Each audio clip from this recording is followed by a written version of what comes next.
anytime. Going live. Yep. And I do want to tell you guys up front that it's probably obvious, but this is going live. So there's people watching currently. And this will also possibly be this will be able to be viewed or listened to afterwards. And so reach out to me if by any chance you say something and you regret, or maybe mention somebody and you regret. Hit me up so I can, make any sort of edit. But I do want to give y'all a heads up that that's the case. But double clicking. And Kelly and Matt, y'all can watch the waiting room. Got it. Yes. Okay, Gotcha. cool. All right. Am I admin right now? Let me make that happen if you're not. I don't think I am. Make co-host. Yes, I got it. Thank you. All right, I'm trying to pull up a document here. We have 6 live viewers, everybody. 6. Sweet. So here's what's cool. So this is going to be something that we do regularly. I'm thinking quarterly, and it's I can guarantee you that this is a pretty diverse bunch as far as how we all see this. And I'm excited because I have kind of a background knowledge, and I know that also everybody's coming to the table with the intent of love and kind of learning. So I do want to say up front, though, that in our community and also any public events like this, I think I should just come right out and say it. Like, I do mean it. If anybody were to ever come on here and be rude or harsh or say something, I mean, they would get a warning, but then after that, they'd be asked to leave. And the warning would be because sometimes we say something and we didn't even mean how we said it. But I say that because, in the event that we currently have some gay people with us, in the event that we have some guests that aren't really familiar with this community, I would just want to tell them up front, because I still have people who in my life who won't join a conversation like this. It's just too much. They're like, I don't want to engage in that conversation. I'm like, I get it. So here's what I'd like to do, just to kind of, break the ice. I would love for on this Zoom call for three of you, just to give a shout out. Where are you at? And how did you end up on this Zoom call? So 3 people before we move on. And I'm not playing. It's got to be 3 people. All right, dog, go on. Thanks, Quincy. And dog. What's the so Like, where are you at? meaning? City. Oh, Nothing philosophical. Yeah. Oh, I thought we were going deep. Yeah, I I thought was we were like, going go deep. for I'm it. like, oh, thanks. That was a good introduction. We are not in Phoenix City. We're in Birmingham, Alabama. Birmingham, Alabama. Yeah. Awesome. And the connection to this group. I don't know, man. I just stumbled across the podcast, I guess. Sweet. I never listened to Bad Christian, but I just, last fall stumbled across it, and I was like, this is good. Cool. Good stuff. Yeah. Sweet. All right, 2 more.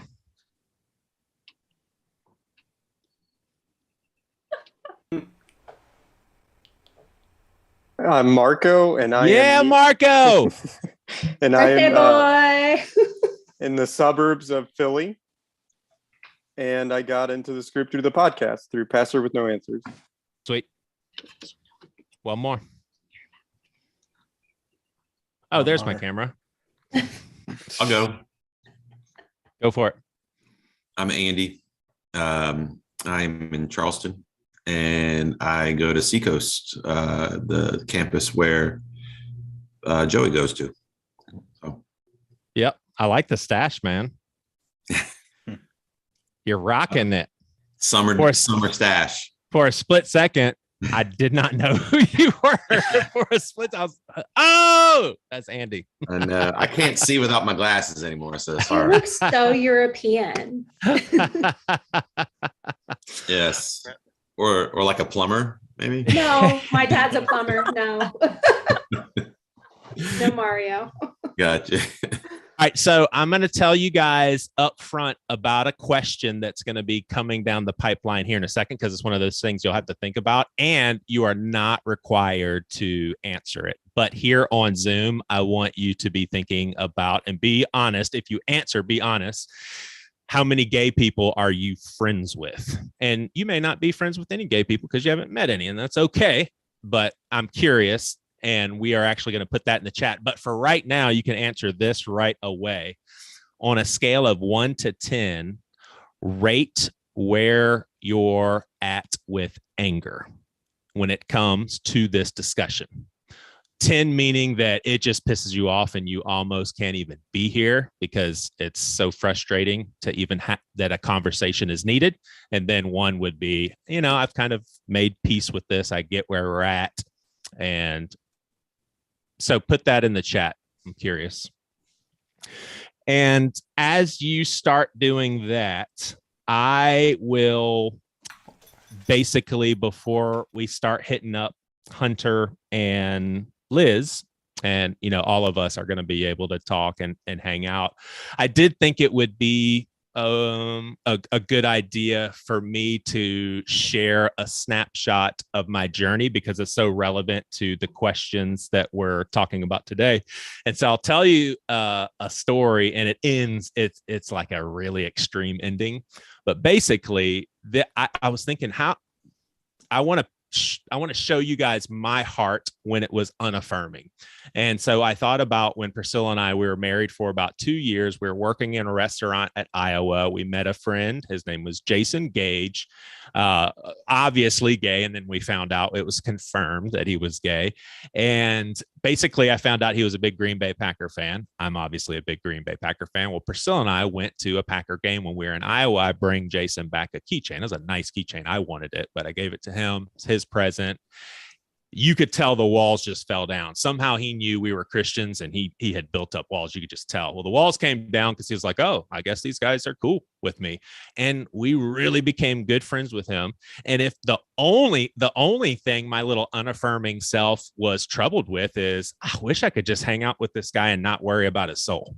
Like, that's seriously, it's so frustrating. I think gay guys are some of the most fun guys to hang out with. And I used to just not be able to enjoy it because I'm just constantly thinking about their soul. So anyway, the extreme ending is that we found out like 3 months after we left Iowa that he was actually murdered, and it was a gay hate crime. It's been a long time, but it's still kind of, when I got that email from Priscilla's mom, I mean, I was just absolutely floored. Now that's a sad story, but I reflect on that friendship fondly. This one breaks my heart, and I may not be able to say it without crying. Like, this is literally one of the best friends I've ever had. And there was suspicion that he may be gay. Is just kind of like he had this one girl that he would talk about all the time. And I really think that was kind of his cover. Him and I traveled up the East Coast for spring break, and the suggestion for him to sleep in the same bed with me, he was like, no, oh my God, no, how would you ever think that we would do that? And he, laid on the ground. If you've ever been downtown Charleston, you've seen a gigantic black man singing opera. This is who I'm talking about, Richard Blakeney. And when he came out, we were young, but him and I had gone our separate ways. We weren't in touch with each other. This is a guy for a season of life was the only person that I talked deep things with, really close. When I found out he was gay, my feelings towards him didn't change at all, but I was completely unaffirming. And all I did was basically, I asked him, I was just like, hey man, I love you. This doesn't change anything, but why are you being so vulgar, on Facebook? Like, why like, I'm heterosexual, but you don't hear me talking about, my body parts in a vulgar way. And I'm thinking he just was transitioning into the hardest season probably he's ever gone through. And that's all I could give him was, well, why are you being vulgar? And our friendship was never, ever the same. And he was never mean to me. He was, I would say we were still friends, but I just tried to reconnect that. And it may just be that he had moved on. He's in another season of life. I believe that I wasn't there for him in his probably toughest moments. And he passed away. He's my age. And so that was a huge shocker when he did. But that's just a tough one for me because I couldn't fix that. And I totally understand where he's coming from. So all that to say, the reason why I shared that is those two stories was a complete unaffirming person. And I believe personally, I really screwed up in that second relationship, but it was coming out of ignorance. It was not coming from a place of, I cannot believe this, anger, judgmental. I mean, I'm not going to say I wasn't judgmental because I can't put myself back in that place.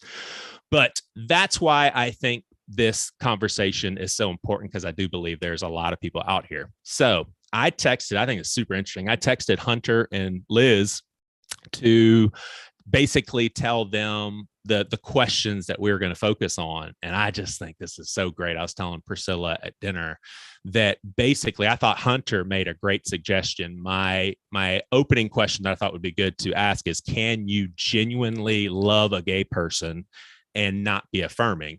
And Hunter basically said, well, we all know you can do that. Maybe a better way of framing it is, can I feel genuinely loved by someone who loves me but isn't affirming? And I was like, oh yeah, totally. That makes complete sense. And Liz completely chimed in and said, totally disagree.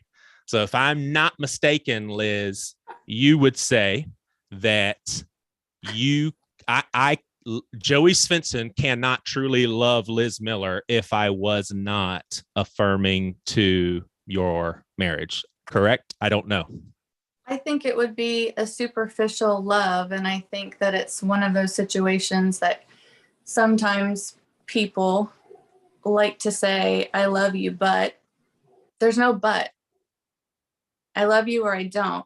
And the choice for me marrying a woman is not the same as me choosing to do drugs or drink alcohol or have, a lifestyle where I eat junk food.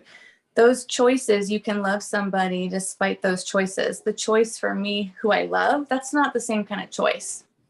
So if you say, I love you, but I don't agree with your lifestyle, that's not really loving me. And that's okay. You might respect me and you might be able to have a conversation with me, but you don't truly love me because that's who I am.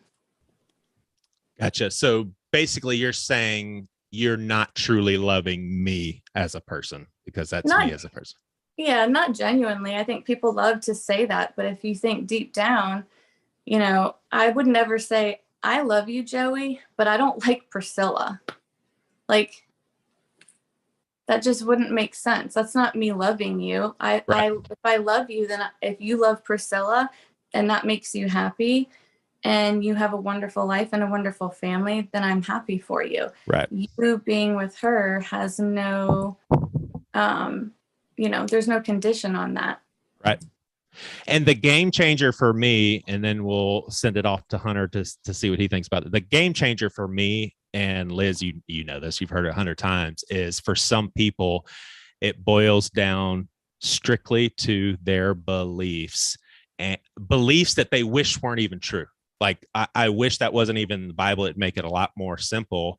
And that's why I can see someone saying, I love the hell out of Liz. In fact, I know people that truly, truly love you. And if you were to probably push them for an answer, they'd say, no, I guess I don't agree with that. And the people I'm thinking of, they're like, I don't care. I love Liz. I love Alex. But I love what Liz said. I mean, I'm totally, that's a really it's just interesting. Hunter, what do you think, man? And do you still fellowship with unaffirming people? I know you did when we met. I do. As far as my friendships, I have unaffirming friends. I had to. Liz, does that blow you away?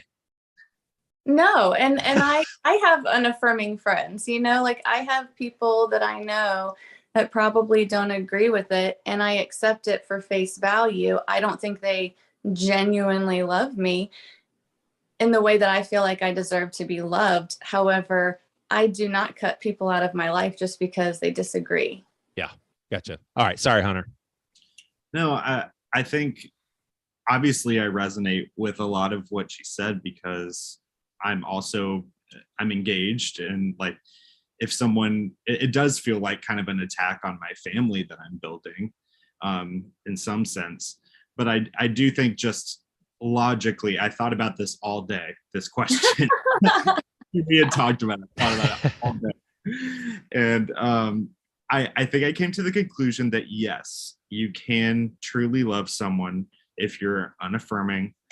I think what I kind of equated it to, because I used to be unaffirming too, even as a gay person. I think what I equated it to was maybe divorce and remarriage. How someone can be like, I love you, but maybe your choice in getting divorced and remarried wasn't the best choice, and I don't think that was a good choice for you. And that person genuinely loves their Wow, that's a really good example. But why do you have to compare it to something that is hard to go through? Why not compare it to somebody of a different race, where there's nothing wrong with being a different race, but being divorced, that causes, not that I'm not saying it's bad at all, but that causes pain and it's difficult. So why do we compare that to pain and not compare it to something else that's more equivalent? Yeah, it could be a false equivalency, but I just think, well, they truly love each other. Say this couple that remarried after divorce, they truly love each other, So just as I truly love my fiance, I think in that way it's similar, because it's like, well, my friend, I don't agree with their divorce. I don't agree that they remarried, but they really love their spouse that they remarried. So I think that's how I drew the connection. Yeah. So I think that's where I was getting that similarity. Does that make sense? Yeah. And I could say the same thing. Why do you get an opinion on if somebody gets a divorce or not? Mm-hmm. And I'm not saying that at you. I'm not, I promise I'm not attacking you, Hunter. No, I know. You as a generalization. Right. Why do people get to say, I love you, but I really don't agree with the fact that you got divorced? That's their choice. They're not harming themselves. And that's, again, where I feel like Christians, have these things that have been indoctrinated into them to believe that you shouldn't get divorced and you shouldn't, be a homosexual. And so when people start doing these things, it just like rocks their world, because that's just what they know. And same for me. It's all I knew for a really long time. And then thank God I got out of a bubble, because that's just not life. Yeah. I think where I was going with it was more because the question was, can you love? Is it possible to love someone while being unaffirming? And I think my answer to that is yes.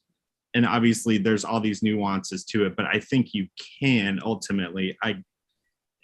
I think I'm coming at it from the perspective of an unaffirming person. Obviously, I'm not making the equivalency of like us being gay to a divorce, but I'm trying to see it from the unaffirming perspective, that you can genuinely love another person and disagree with a decision, even if that decision involves somebody that they love. I think you can, but the nuance comes into which I thought about all day too, is this a primary issue or is this a secondary issue?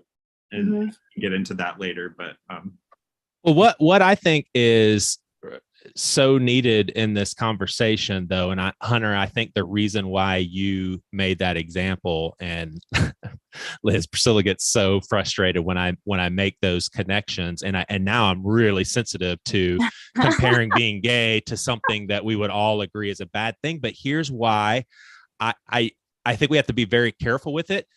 But people that are unaffirming, they're unaffirming because they believe they have it in a sin category.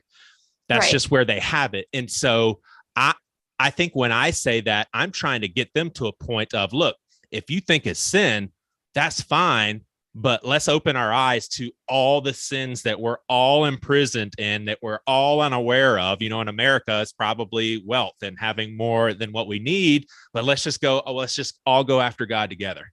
You know, so when I make those comparisons, it's kind of going to their minds and they think it's a sin. So it's like, okay, well, first step, if you think it's a sin, why can't we fellowship together still? You know? Yeah, no, I get it.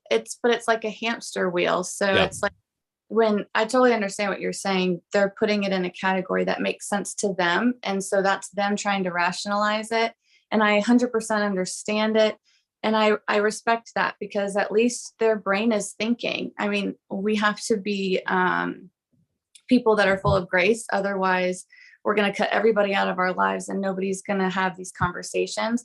But it's like having, you know, a well of water that's completely muddy and just trying to go over to one side and keep it clean. So it's not going to be productive if we keep comparing it to other sins. Yeah. All right. Anybody want to jump in here on Zoom? Kelly actually, Rachel's not here. If you guys, Kelly, if you can pay attention to any questions that come in on YouTube that you think are good, but anybody want to jump in? I would love to say something. First of all, for me, I am legally and socially affirming, still struggling with the biblical aspect of it. And I mean, I have friends who are trans, friends who are transitioning. A girl I know, she's 12, she's transitioning, and I support all of that because it's not bothering me one bit. And I think that's the issue that we as a nation need to address, is why are we constantly in each other's homes directing what we're all doing? It's none of our business. And I think that's a major issue here. What Liz does is none of my business. I'm so happy for her. But at the same time, I'm going to do what I feel is right in my home. And you have all these preachers out here who are going to the buffets every Sunday, and they got a big plank in their eye.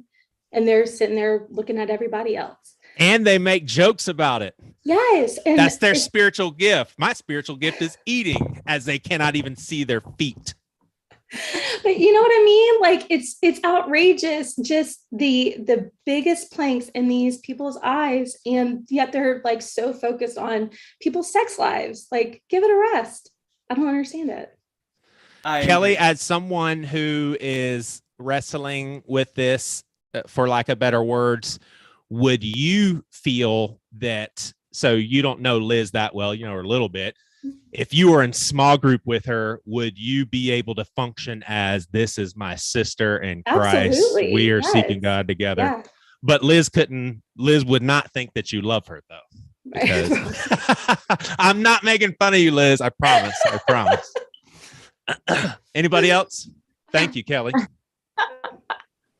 I just wanted to add that I really like the aspect Kelly was saying, the whole being in people's homes. It's such a privacy invasion of the church to want to control people's sex lives. So 100% agree with that. Yep.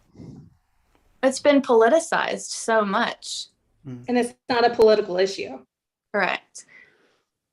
Well, I think that's the problem. I think Christians and non-Christians, have allowed the political environment to be the megaphone for what defines Christianity, and it's completely dangerous, right? They have the microphone, they have the megaphone, and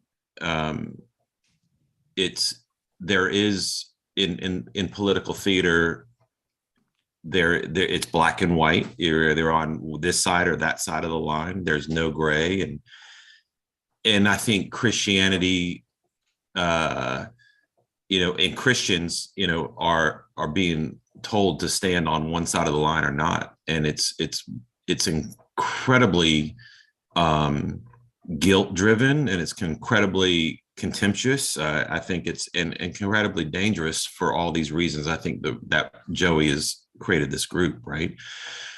But I think we have a responsibility as Christians to try to break free of that definition of allowing that voice, or that political voice, to define what Christianity is for people. And so and that's the start. I think that is where I think a lot of people, if you're a non-Christian and you're looking at these conversations that are on TV, it's incredibly hurtful.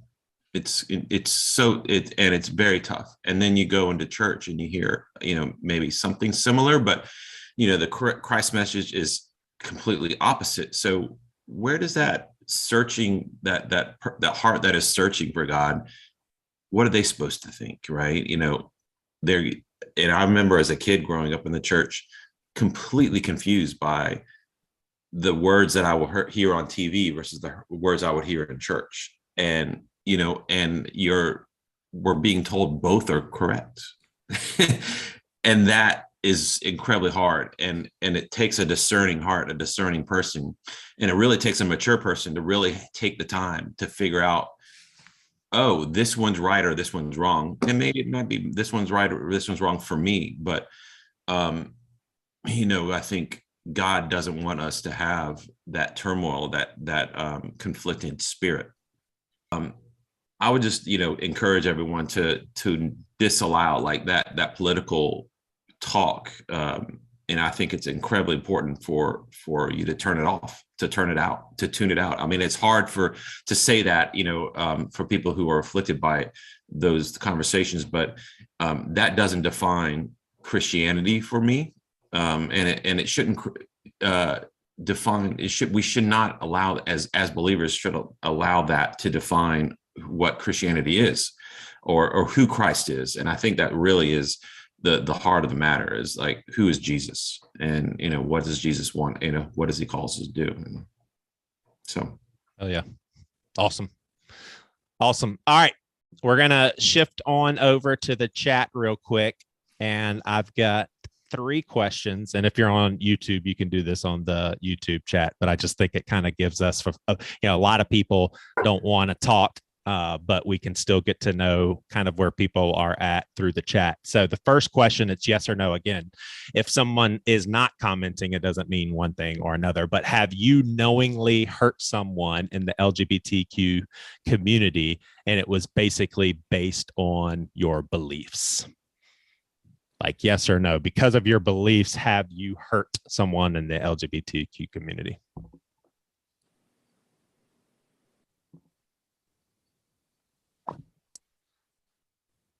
Yeah, most of us. Almost. Almost. Was the person almost gay, or are you almost? You want to hear how bad this is? Yeah, we're all dying to know how you almost hurt somebody. So, okay, I grew up the same way as Joey, super Pentecostal, evangelistic, like. Her dad and my mom are siblings. And so I would like how I was very black and white. I didn't understand grace until about 10 years ago. And my best friend, when I was in 5th grade, they moved down here from New York. It was her mom and my best friend and her mom's girlfriend. And they were where we were living, and then they were about to move for the next school year across town. And I had written up this letter about how her mom's lifestyle was a sin and how if she did not change it, she was going to go to hell.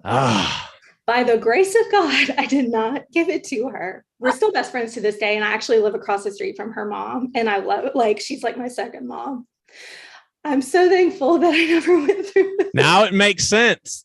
Where was the grace of God for me when I showed up at the high school after my friend committed suicide? And I felt like as we were all mourning, I had to tell everybody that this is what happens when you don't have Jesus and you need Jesus.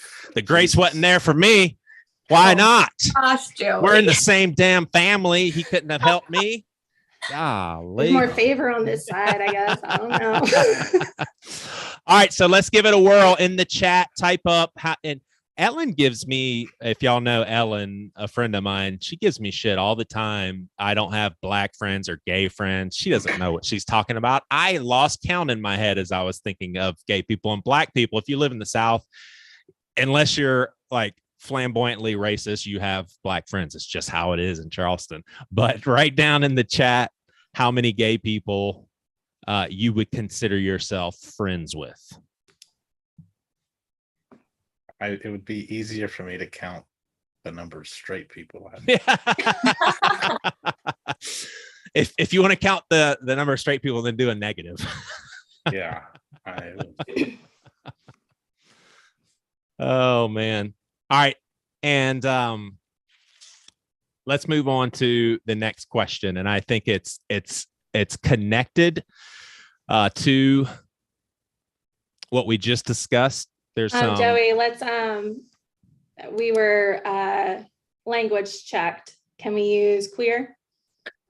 Say that again. Can we use queer instead of gay? Oh yeah. Yes. Makes it easier. Yes, queer. Yeah. Because queer means LGBTQ. More or less. Wow. You assholes could have told me that a long time ago. I've Well, always I been. just thought you were obsessed with dick.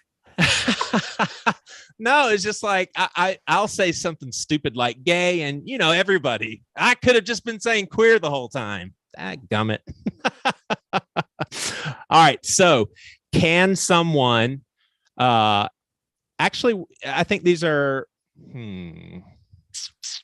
Yeah, let's do this. No, let's not, because I think it's too related. Is togetherness in the church possible if we do not agree on the morality of living a queer lifestyle? And what I mean by that, let me make a little bit of some adjustments in that. I don't have, and if I did, screw Joey, who cares what expectations he has, but I don't have any expectations of anybody in the gay community to be together with unaffirming people. We have no idea what they went through, the hurt that they received, and all of that stuff. I do feel like, though, if a gay person can do that, then it's helpful. Like, it really is helpful. But I truly believe here's our only two options. And I mean, I was thinking about this today. I was like, wow, that's kind of morbid. I really do think the only way that we get to a place of harmony is if there are a significant amount of people who are unaffirming and willing to worship with their Christian brothers and sisters who are queer, and they really believe they're Christian brothers and sisters. And also for there to be a group of queer people who would be willing to worship with those folks, and for that to kind of spread and for there to be more understanding and all of that. The only other option is for people to die off. And I do mean that. Like, I really do think about it. Fast forward 30 years from now, when all of my generation is long gone, it's going to sound, I think, somewhat barbaric for future generations to know that these conversations even happen, I think. But Probably, yeah. Is there a possibility right now in 2022 for there to be a real body of Christ? And let's just think lowercase c, like one little body of Christ where there's unaffirming and affirming. We all love each other. We're all there for each other. We all get along. We're all seeking God together. I kind of want to speak to this really quick because, and maybe you have something to say too, but like for me, where I'm at right now, and honestly where I've kind of always been at, like leaning more toward like an affirming side, even growing up in like a fundamentalist like school and church and everything, is that part of like the beauty of God's design for our personalities and our differences should be something that unifies us. So even if like I see things differently than my husband or my friend or whatever, like if we can come to like an agreement in respecting each other's point of views, then it's like an awesome thing. Like those things can coexist. Like I don't think we all need to believe the same exact thing for like unification.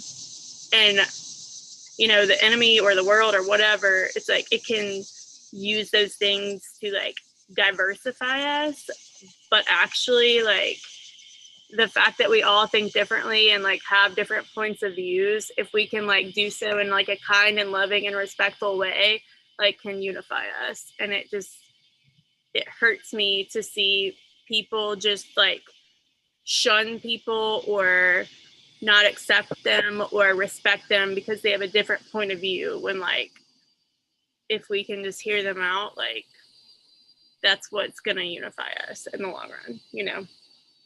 Yeah. Let me ask you this, Quincy. It's a good opportunity because we're really not going to get into the theological debate sort of thing tonight. But before we officially started, and we made a deal that I get to call her husband Dog. So not for any other reason, I said, "What's up, Dog?" And then it just stuck. You know, who would have thought that? But basically, from what I understand, Dog is an unaffirming. So what unaffirming person, and these labels, we all know what they're talking about, but I think we're all probably irritated at the labels. But Quincy, defend your husband. Like, what would you say if someone said, "What the hell?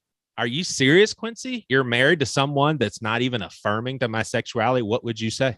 Yes, I would say that like I understand where they're coming from, because like I have grown up through years of experience of being told something that was backed up to scripture. And like, if you are brought up in that, it's like, what else are you supposed to think? And I think that it is so based on like personality and the way that you are wired and the way that you think about things that's going to determine your outcome of your thoughts. Like if he thinks about things differently than me, even though we've had the same conversations, like that's okay, because I understand that he's been brought up in a culture and a society and a country that has been telling him things his entire life.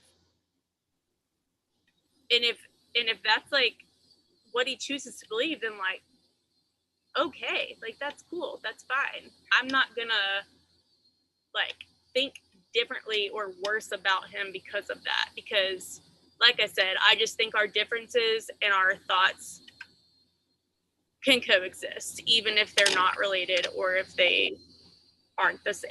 Like, I think there is grace there. Hunter, could you and Dog go have a beer and get to know each other, hang out? Like, knowing what you know, would you be comfortable with that? Just that he's unaffirming. Unaffirming, but he's chill. He loves Hunter. You know, he's like, "Oh, cool. Yeah, I'll go have a beer with that guy. Dude seems cool as hell." Like, Dog hasn't spoken for himself yet, so he's not going to. Dog is never going to okay. speak on Come on, here. Dog. Oh, okay. What do you want to know? What do you want to know? Here's where I was gonna go though with this kind of topic, is that there is a distinction between someone thinking I'm going to hell, it's a heaven or hell issue, or it's a secondary issue. So it would depend. It would be a very dysfunctional friendship if someone thought that I was going to hell. But if it's a secondary issue, like he's unaffirming and it's a secondary thing, then yeah, that is not an issue for me personally at all. For my fiance, it might be, but not for me.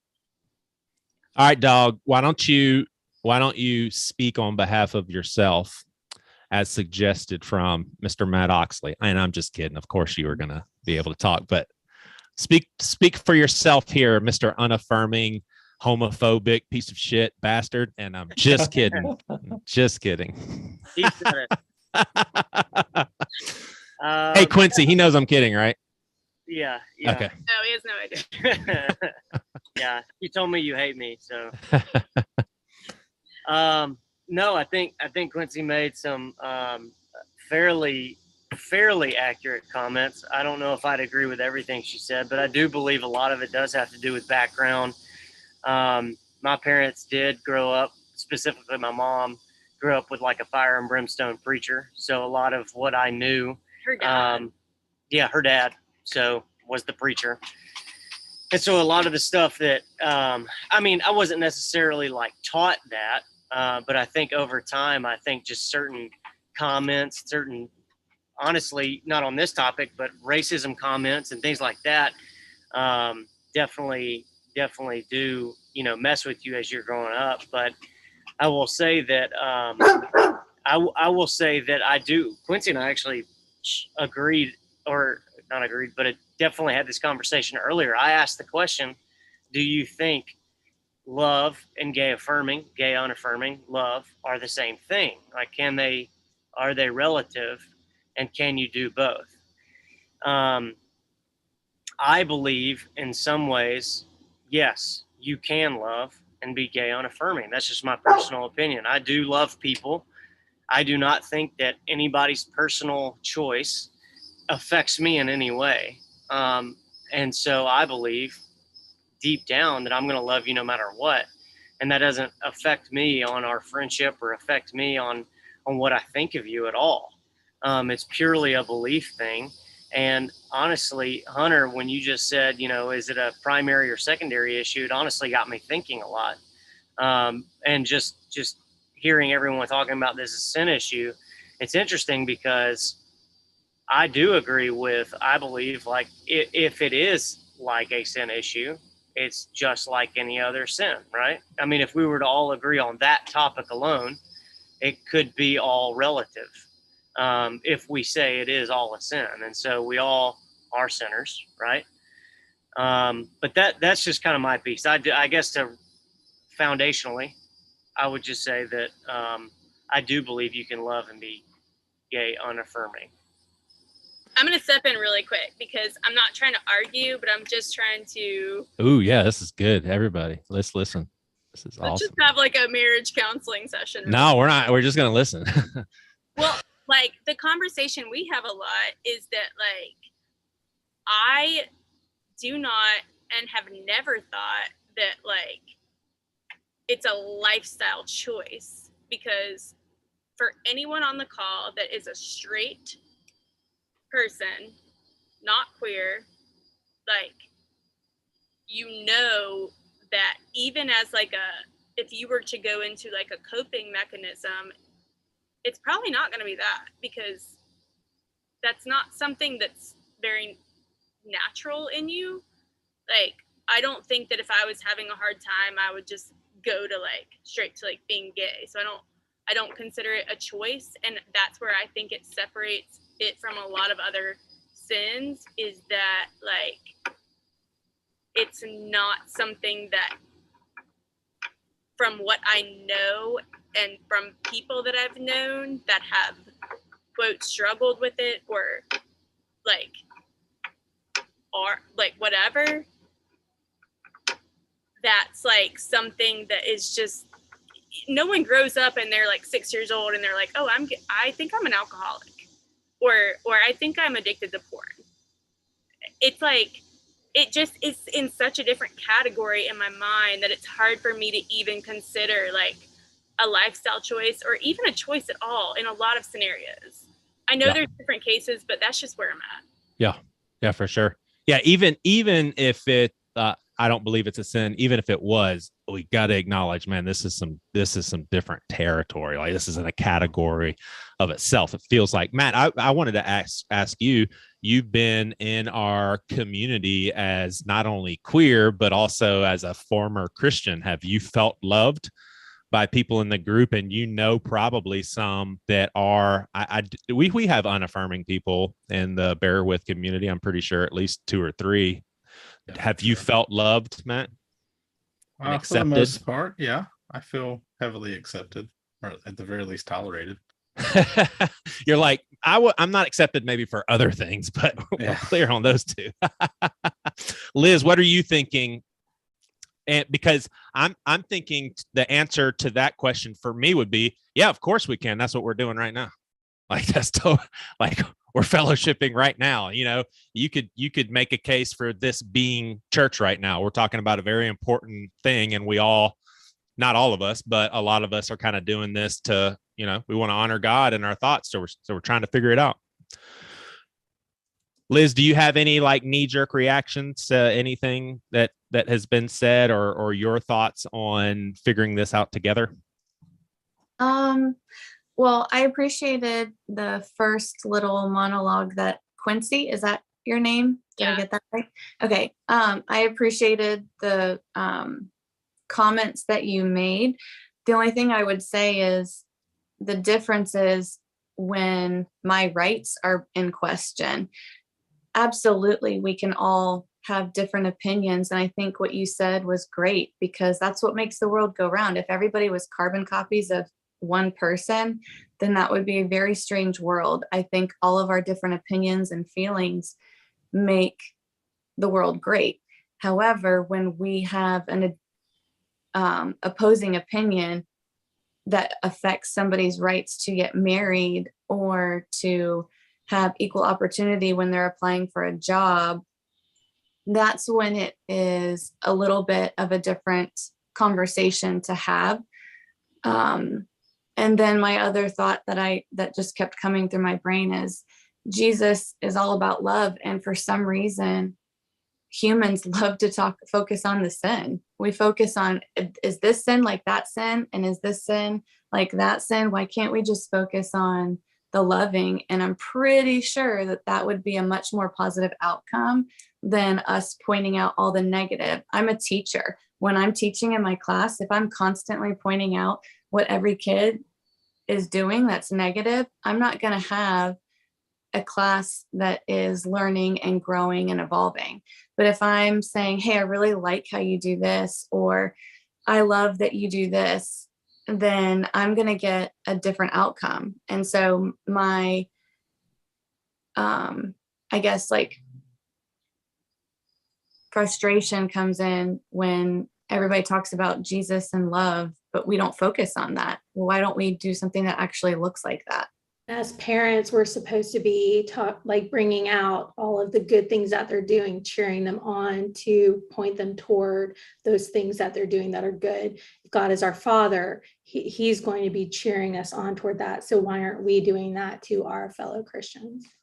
Yeah. And on behalf of evangelicals, here's what a lot of them would say sincerely. Hunter knows this. Liz, you and I had different religious upbringings, but evangelicals, and some of them very sincere, would be, I do love you, and that's why I have to say this. And it's not the flippant, and I'm going to go about my business and never think about you again and put anti-gay stuff on Facebook. It's someone who this burdens their heart. Yeah, and I feel for those people.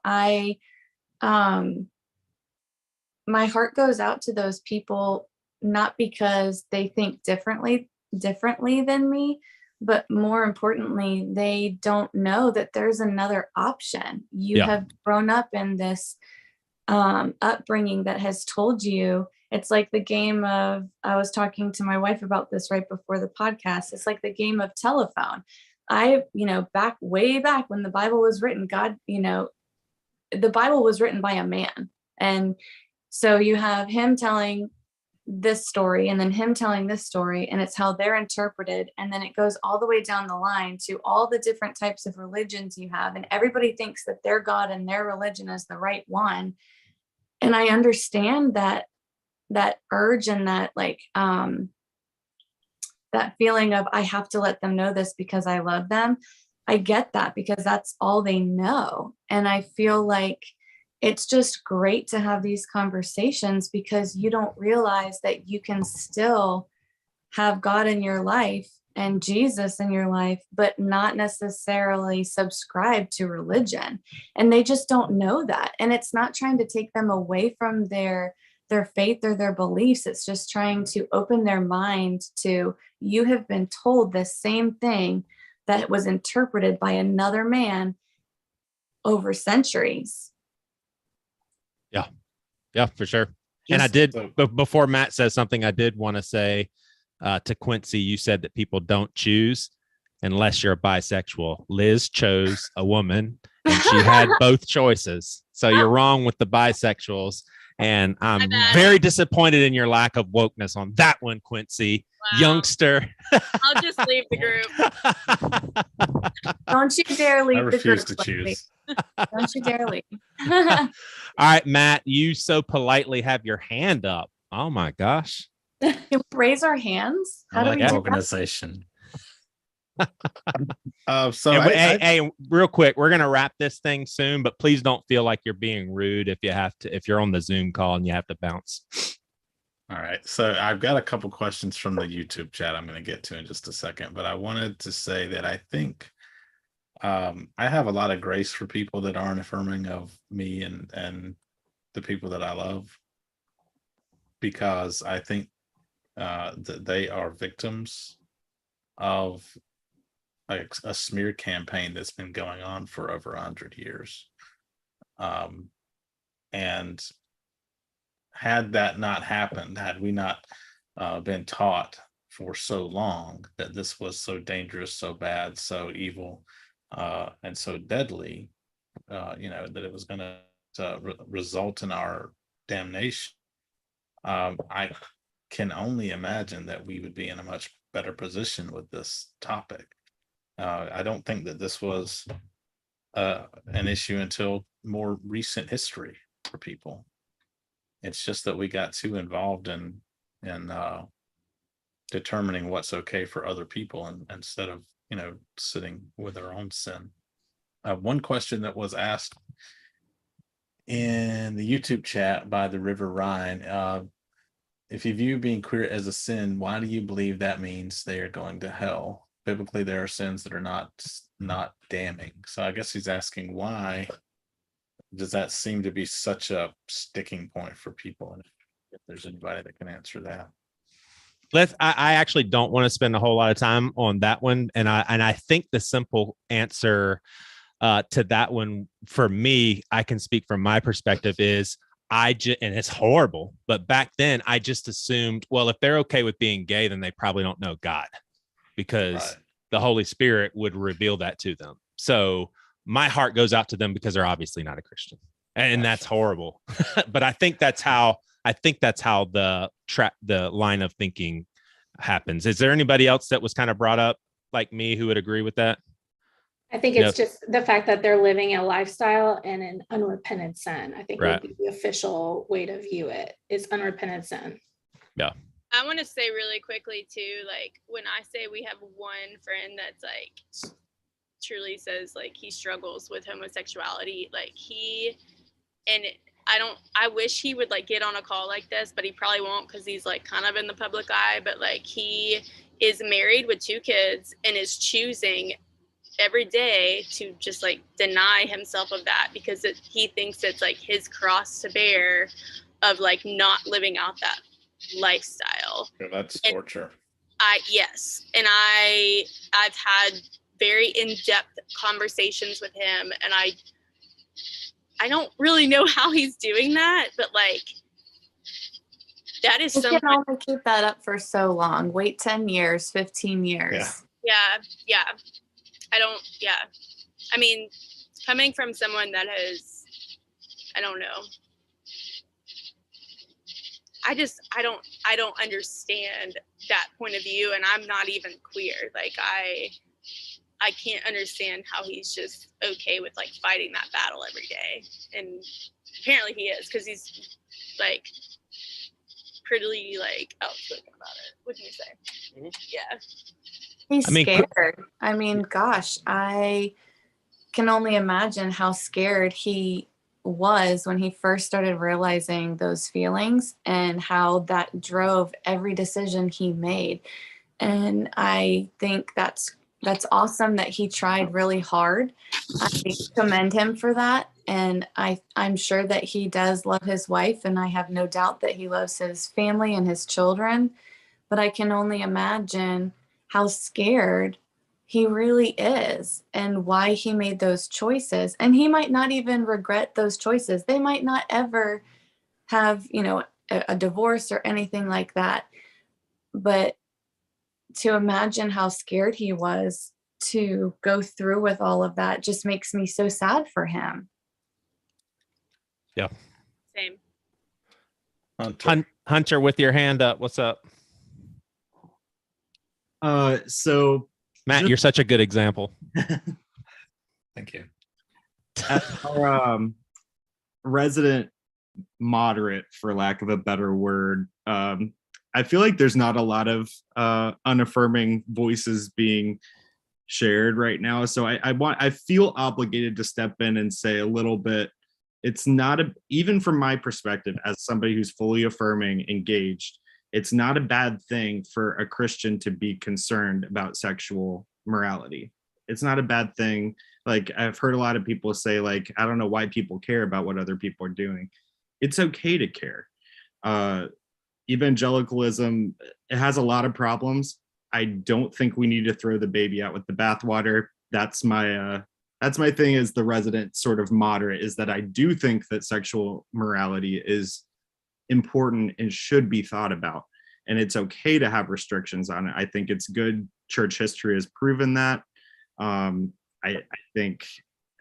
don't think we need to totally bash Christians for being concerned about sexual behavior, because it can hurt others. It can hurt you. So just in defense of maybe some unaffirming people that are not speaking up, and as maybe a semi-evangelical myself, I don't think it's bad to be concerned about sexual morality. I think the Bible, even taken at a pretty broad progressive lens, is concerned about how we treat each other sexually and how we treat ourselves sexually. So that's just my 2 cents, and I felt obligated to kind of put that in here just in case there are unaffirming people out there that are like, why are they just bashing me? So No, I appreciate it. That's why we have all these people together to round out the discussion. Matt, do you mind reading Ashley's comment? I think a lot of us could. Actually, you don't want to see. I just didn't want to put her on the spot. See, I'm nicer. I don't mind. What do you hate my voice, Joey? No, I love your voice. I just was thinking, hey, All right, I'll read it. I feel like I got called on in class, but You got called on earlier when you weren't here. So. All people need to do is listen to the stories of the queer community inside and outside the church. I think for this conversation, it would be good to start with people inside the church to cultivate empathy, soft-heartedness, compassion, understanding. I can't imagine genuinely being a seeker of the ways of Christ and hearing those stories and still believing with authority that it's wrong. I don't like to use the word sin.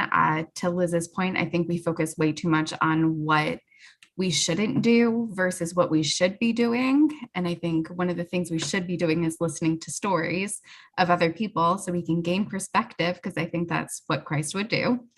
And instead they ignore those perspectives, similarly to the issues of denying racism. And so they'll never get it. That's good stuff. I like you. I told y'all I was mad. Liz, you don't care about this kind of stuff. I mean, I tell this story so many times because for me, it was a pivotal moment. It was, and as someone Liz has tons of respect for, but it was Liz's old girlfriend that I felt, this girl is a better Christian than me, probably knows her Bible more than I do. And here she is sharing who she is. I know she's in contact with the Holy Spirit. Like, there's nothing about this, but like, we're the same, like we're talking the same language, some Christianese, some Holy Spirit stuff. We're the same. And it shook me because I was like, how dare I walk away from this conversation and be like, she's obviously not hearing from the Holy Spirit. And so I don't think that I switched to affirming then, but I switched to, I'm shutting the hell up about this conversation.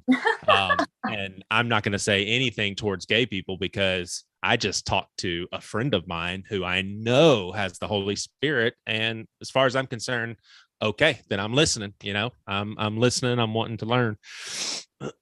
Do I have the Holy Spirit, Joey? Is it a bird? I actually, I'm a pretty mystical guy. I think that God is working through you, Matt, whether or not you believe that God even exists. And you're going to be 100%. You're going to be so freaking happy when you get to heaven. Oh my gosh. I'm going to have some extra rewards. All right, we are. He knows. We are going to wrap this, and what we're going to do the next time we do this is we will have some theological nerdos, and maybe some of you on this Zoom are theological nerds, but we will definitely be bringing the theological nerds, and and you guys can help me out with this. Oh, I want to wrap it up with this question. Preparing for tonight, I wanted to find someone who I knew and respected and would be a good conversationalist in an environment like this, who was unaffirming and also had an open heart to learn, and also pretty much a loving disposition to all people.